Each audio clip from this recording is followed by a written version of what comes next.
এইভাবে আলু আর পনিরের রেসিপিটা তোমরা যদি একবার বাড়িতে করে খেয়ে দেখো তাহলে 1 নিমিষের মধ্যেই ভাত সব শেষ হয়ে যাবে।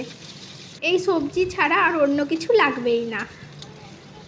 আমি মুখে বলছি না, তোমরা একবার রেসিপিটা ট্রাই করে দেখো বাড়িতে, তারপরে আমাকে কমেন্টে জানিও।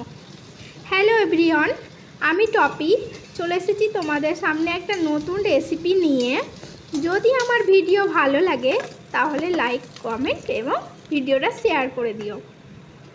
দেখতেই পেলে হচ্ছে আমি পনিরগুলোকে লাল লাল করে ভেজে নিলাম।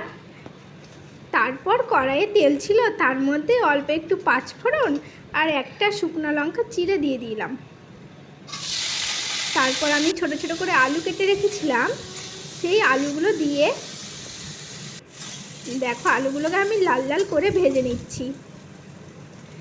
আমি বাড়িয়ে বলবো না কোনো কিছু, আমার যেটা ভালো লাগে সেটাই আমি শেয়ার করি। তোমরা একবার বাড়িতে করেই দেখো না। তারপরে কি করলাম, আমরা আলুটা যখন ভাজা হয়ে গেল ওর মধ্যে হচ্ছে লবণ, হলুদ, মানে আমরা বাড়িতে ঘরের জিনিস দিয়েই রেসিপিটা হয়ে যাবে তোমার।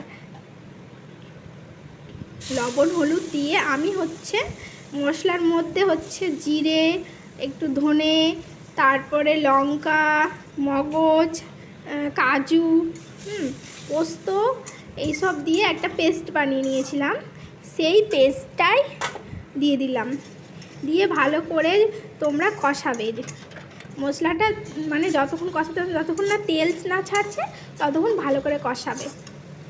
আমার মশলাটা কষানো হয়ে গেছে, তারপর আমি জল দিয়ে দিলাম। আর আমার আলুটাও মোটামুটি সেদ্ধ হয়ে গেছে, সেইভাবে তোমরা জল দেবে। এরপর আমরা পনিরগুলো যেগুলো ভেজে রেখেছিলাম সেগুলোও দিয়ে দিলাম। যদি আমার রেসিপিটা তোমাদের ভালো লাগে তাহলে কিন্তু বাড়িতে ট্রাই করেই দেখো। তারপর এর মধ্যে অল্প দিয়ে দিব পনির মশলা